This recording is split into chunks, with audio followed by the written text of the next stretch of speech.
Now, the COVID inquiry is set to become the most expensive in history. The investigation into the pandemic is said to have already cost the taxpayer a staggering £94 million.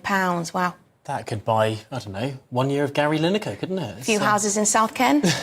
But the cash keeps rolling. The final report is not expected to be produced until the end of 2026, which would mean that the projected cost of this inquiry is set for a mind-blowing £200 million in total. It's a lot of money, isn't it? Is it worth it? Joining us is the head of campaigns at the Taxpayers Alliance, Elliot Keck. Now, the Taxpayers Alliance led this research. Elliot, £300,000 a day over the last year, a staggering amount of money. How does it compare to previous investigations we've had of this type?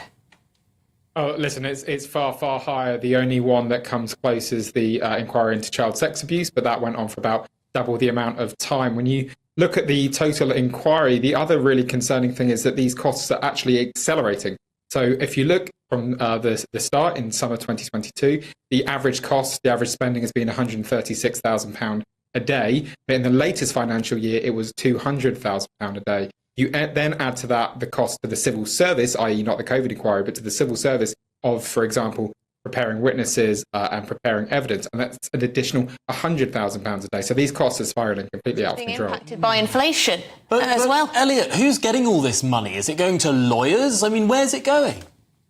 So listen, that's a very good question. So if you look at the £94 million spent so far, roughly half is going towards legal costs, so another £15 million towards operational costs. And interestingly, there's about £9.5 million towards a project called Every Story Matters, which is where essentially the COVID inquiry goes on tour to speak to individuals about their experiences of COVID. I think that's a very noble thing to do. But ultimately, is that really why we want this inquiry? Don't we want this inquiry fundamentally to get to the bottom of what went wrong and what should have happened instead? Sounds like an art project more than... Yeah. I mean, surely...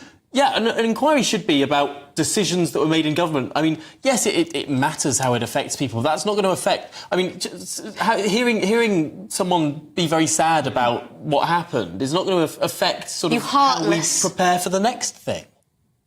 Yeah, listen, the inquiry should be about fundamentally, was the government prepared for the pandemic? Did it respond in the correct way? Was it right for the government to take away our most basic liberties with almost no scrutiny for about a year and a half without any, as I said, public scrutiny or real public debate, despite the fact that actually our death rate was by no means the best in Europe or the best in the world? And I think, unfortunately, that's not what the inquiry has been focusing on. And when we're landed with a bill of potentially £200 million, or at the moment it could have to say be even more, I think there's going to be real questions about what we're actually getting with this.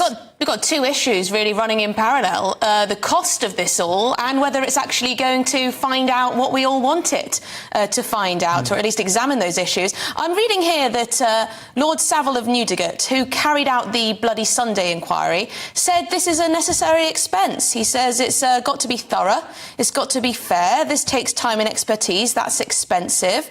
He says he has deep sympathy for the inquiry. And he says he wouldn't be surprised if it costs more than his one. Do you have any sympathy with that this requires perhaps not £300,000 a day, but it's going to cost a lot of money? Oh, listen, of course it's going to cost money. These things will always cost money. But listen, I've watched enough of the COVID inquiry and read enough about the COVID inquiry to know that mostly it's been a political pantomime. And I think that's completely inappropriate. It's actually, I find, it's insensitive to the victims themselves, and ultimately it means that we're not going to learn anything, and if something like this happens again, we're going to reach for the same reactive and tired solutions that we did last time. Elliot, I went along to the COVID inquiry and sat there for Dominic Cummings giving evidence. And I found it extraordinary, the amount that they focused on how many men were in number 10, was there sort of a two male-led team that led to all of this. WhatsApp messages. And being rude on WhatsApp messages and swearing as if that doesn't happen in every government ever. And Dominic Cummings sat there saying, sorry, can we talk about the systems of management here? Can we talk about the dates of who said what and when? And they said, no, we want to talk about your sweary WhatsApps. It was extraordinary. Yeah, and listen, as I said, the Taxpayers Alliance at the moment are estimating it will be £200 million.